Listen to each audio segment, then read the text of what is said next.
Bom dia, meus irmãos. A paz do nosso Senhor e Salvador Jesus Cristo a todos.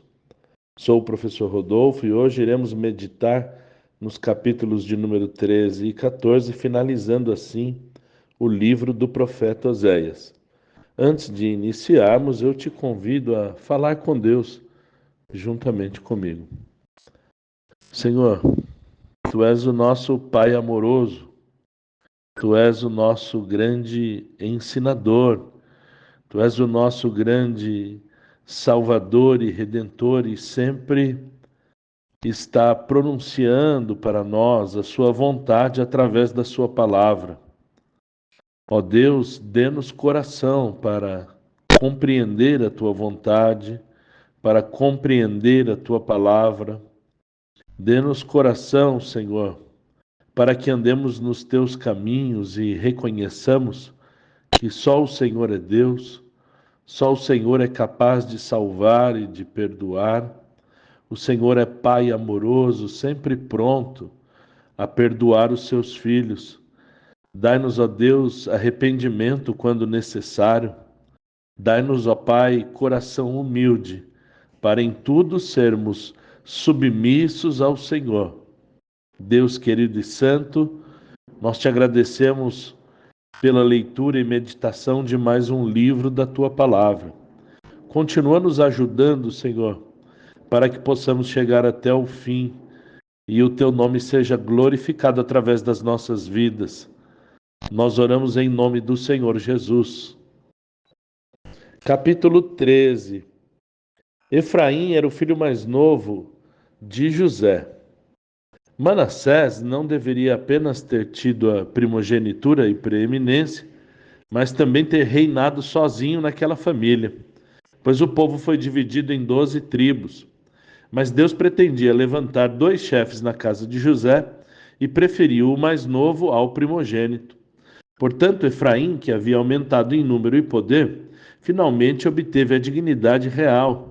Quando ele foi dotado de autoridade e então ele foi exaltado em Israel, deveria ter reconhecido o favor de Deus, pois deveria ter sido inferior ao seu irmão, que era o primogênito. E ainda assim ele superou todas as tribos. Mas Efraim se fez culpado por causa de Baal e morreu.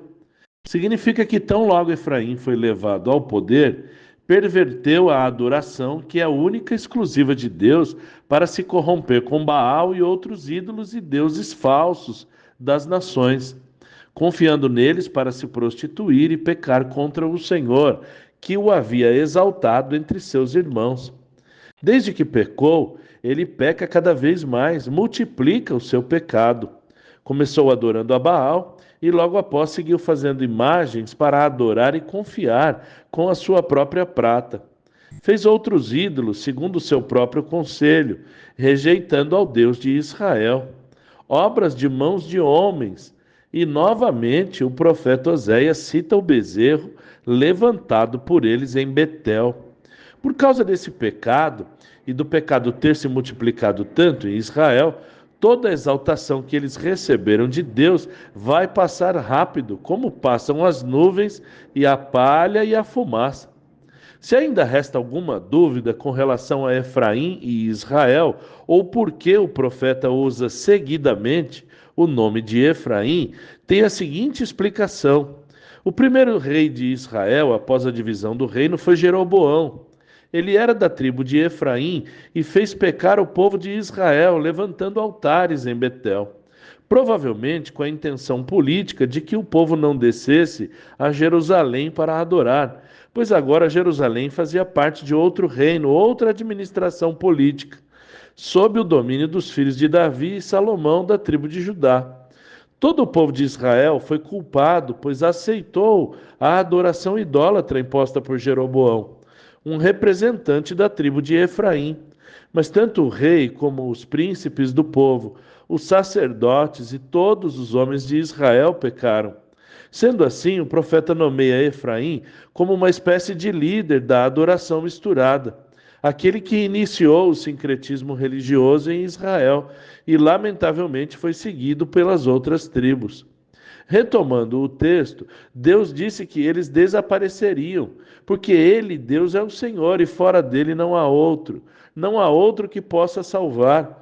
O Senhor conheceu Israel no deserto, em terra seca, e os tirou da escravidão. Deu a eles abundância de pão e terras, mas foram soberbos de coração e esqueceram do Senhor. Deus está à espreita deles, observando o seu caminho como um leão e como um leopardo, como uma ursa que foi roubada de seus filhotes. O Senhor os alcançará e os despedaçará. Serão devorados como feras do campo. Para a perda de Israel, eles se rebelaram contra o Senhor. Veja como Oséias varia de nomes o tempo todo. O texto vem falando de Efraim, que reinou e pecou e fez o povo pecar. E agora ele troca o nome para Israel no mesmo texto, que está falando de Efraim, pois todos pecaram e serão destruídos. Deus lembra aqui que foi o próprio povo de Israel que pediu um rei, como as nações vizinhas, e agora pergunta onde está o rei deles. Como quem diz que o rei não poderá defendê-los da sua ira. Pois Deus se irou desde quando eles pediram um rei, e o Senhor os deu o rei que pediram, mas com furor e ira. As iniquidades de Efraim estão atadas, juntadas, e seu pecado igualmente armazenado. As dores de parto virão sobre Efraim, mas ele é filho insensato e não se preparou para o parto, não está no lugar correto para dar à luz. Deus está novamente oferecendo salvação e graça. Mesmo que os homens estejam mortos, nada pode impedir que Deus os vivifique, pois o Senhor é a ruína da morte e pode abolir a sepultura.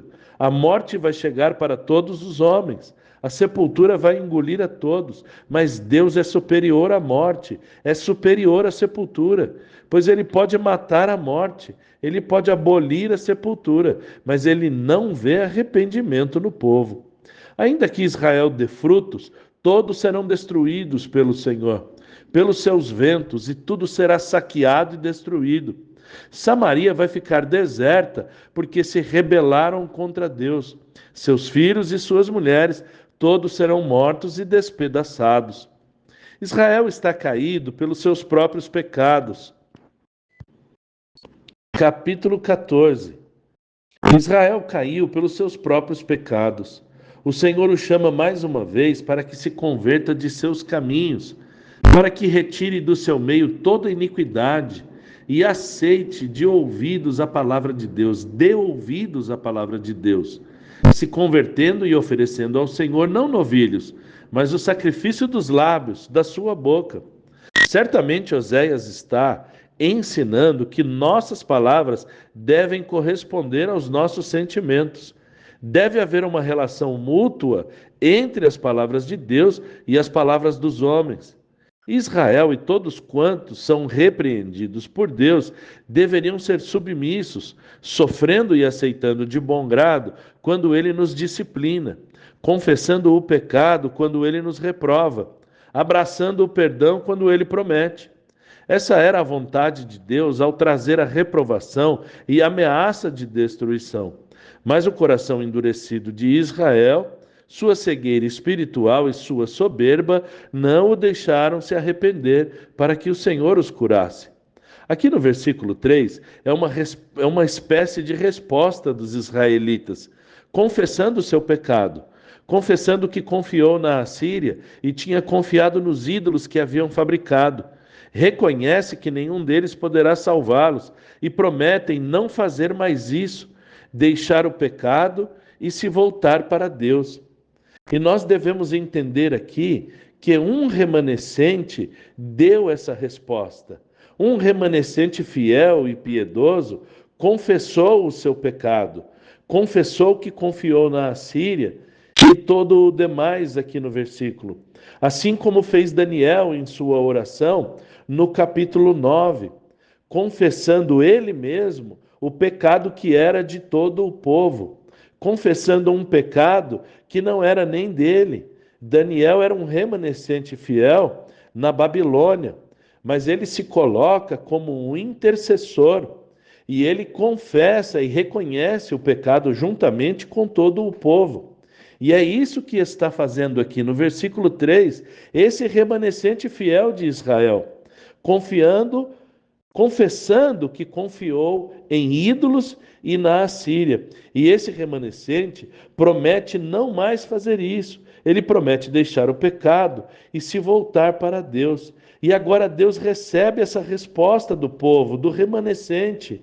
Ele promete redenção, promete sarar a infidelidade, promete amá-los de coração, voluntariamente, porque uma vez quando Deus perdoa os nossos pecados, Ele não vai mais nos imputar aquilo que era o nosso castigo, aquilo que era a pena do nosso pecado. Mas quando Ele nos recebe, quando Ele nos perdoa, Ele nos ama voluntariamente.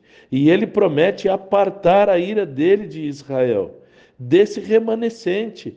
Ele promete ser como um orvalho para eles, e eles voltarão a florescer, não ficarão sem ramo, não ficarão sem representante. Sempre haverá um remanescente, para que a promessa de Deus se mantenha fiel, para que através do remanescente a posteridade de Israel possa caminhar de modo que venha a glorificar o nome do Senhor. Deus fala a Efraim que não tem nada com ídolos. Ele, Deus, é que ouve a Efraim. Ele, Deus, é que dá o fruto ao povo. Não foram os ídolos, não foram as obras de suas mãos que deram a eles grãos, que deram a eles boas colheitas, mas o Senhor que os abençoou e os deu abundância de comida e os deu toda a segurança que eles tinham. Oséias termina o seu livro com duas perguntas importantes, que seriam uma espécie de resumo do seu ministério. Quem é sábio? Quem é prudente? Como falamos, o ministério de Oséias foi longo, entre 60 e 70 anos, pregando a dura mensagem que Deus havia confiado a ele. Certamente enfrentou vários embates, enfrentou a rebeldia do povo. O povo não queria saber dessa mensagem que apontava o seu pecado. O povo não queria ouvir que estava desviado do caminho de Deus.